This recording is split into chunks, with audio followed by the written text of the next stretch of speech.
चंदनगढ़ में भैरवनाथ की आत्मा का अंत करने के बाद अंशुमान, काव्या और नितिन किले की पुरानी बावड़ी के पास खड़े थे।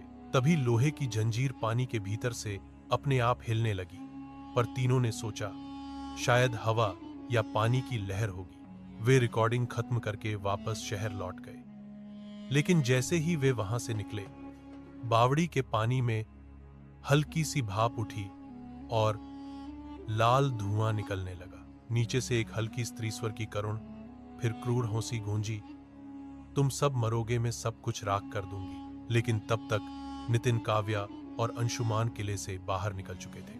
वीडियो में अचानक बावड़ी की वही जंजीर दिखी, पर उसमें से लाल धुआं निकलकर सीधा काव्या की आंखों में घुसता दिख रहा था। रात के समय काव्या को आवाजें सुनाई देने लगी, मुझे मुक्त करो वरना मैं तुम्हें ले जाऊंगी। एक रात काव्या अकेली चंदनगढ़ के किले के पास पहुंची। काव्या फिर वहीं पुरानी बावड़ी के अंदर जाती है। अचानक लोहे की जंजीर काव्या की और बढ़ने लगी। जंजीर अब पूरी तरह अंगारों की तरह लाल हो चुकी। उसने काव्या को जकड़ लिया। काव्या आंखें लाल, बाल हवा में उड़ने लगे, वह भयानक चुड़ैल में बदल गई। अगली रात अंशुमान और नितिन उसे खोजते हुए किले के पीछे वाले जंगल में पहुंचे। घना अंधेरा, पेड़ों पर खून से बने मंत्र और हवा में जली लकड़ी जैसी गंध, और चारों ओर काला धुआं होता है। अचानक जलती हुई लाल जंजीर हवा में घूमती हुई आई और नितिन के पीठ में लगती है। नितिन जमीन पर गिर पड़ा, उसकी पीठ पर गहरे नीले निशान हो गए। फिर वही जंजीर अंशुमान के पैर लपेटकर खींचने लगी। अचानक नितिन और अंशुमान को भयानक चेहरे वाली चुड़ैल पेड़ की जड़ पर खड़ी दिखती है। चुड़ैल हवा में उड़ती है और गुस्से में कहती है, तुमने सोचा मुझे रोक लोगे, अब तुम दोनों वहीं मरोगे जहां मैंने सदियों बिताई हैं। वह जंजीर से दोनों को बार बार मारती है। नितिन की सांस फूलने लगी। अंशुमान के कंधे से खून बह रहा था। दोनों मौत के करीब पहुंच गए। अंशुमान ने आखिरी ताकत से आंखें बंद की और मन ही मन कहा, राजा वीर प्रताप, अगर सच में आपकी आत्मा अब भी हमारी मदद कर सकती है तो हमें बचाइए। जंगल की हवा अचानक रुक गई। पेड़ कांपने लगे। अगले ही पल लाल ज्वाला के बीच से राजा वीर प्रताप की आत्मा प्रकट हुई। हाथ में वही पुरानी तलवार, आंखों में तेज और दुख दोनों थे। वीर प्रताप ने दहाड़ कर कहा, रुक जा रानी।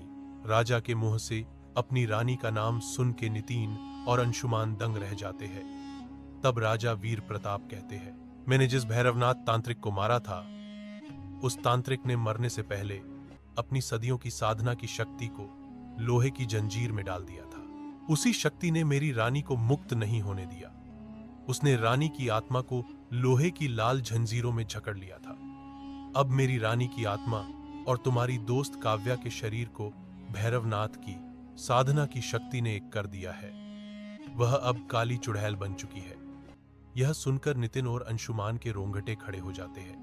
वीर प्रताप बोलते हैं, तू मेरी रानी थी, अब श्राप बन चुकी है। तेरा गुस्सा मैं ही सहूंगा। निर्दोषों को छोड़ दे। काली चुड़ैल हंसती है।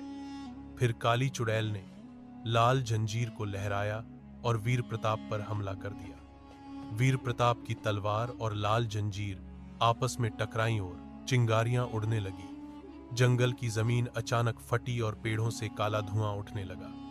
लाल जंजीर हवा में घूमकर वीर प्रताप की आत्मा को लपेटने लगी, लेकिन उसने अपनी तलवार से उसे काट दिया।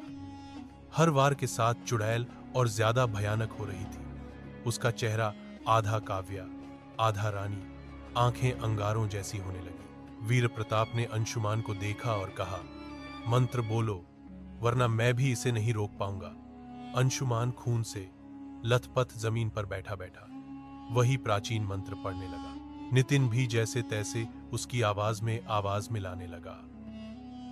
वीर प्रताप ने अपनी तलवार की नोक को जमीन में गाड़ दी। तभी लाल रोशनी का गोला बना।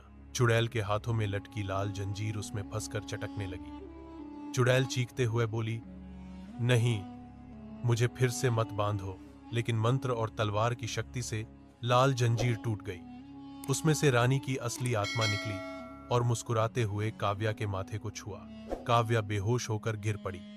रानी की आत्मा ने कहा, अब मैं सच में मुक्त हूं। और आकाश में विलीन हो गई। वीर प्रताप भी मुस्कुराया, श्राप खत्म और धीरे धीरे वह भी लुप्त हो गया। अब जंगल में सब शांत हो चुका था। सुबह की रोशनी में अंशुमान और नितिन काव्या को उठाकर जंगल से बाहर लाए। तीनों जीवित थे, लेकिन थके हुए। दोस्तों, अगर आपको यह कहानी अच्छी लगी तो वीडियो को लाइक करें और हमारी चैनल को सब्सक्राइब कर दें। धन्यवाद।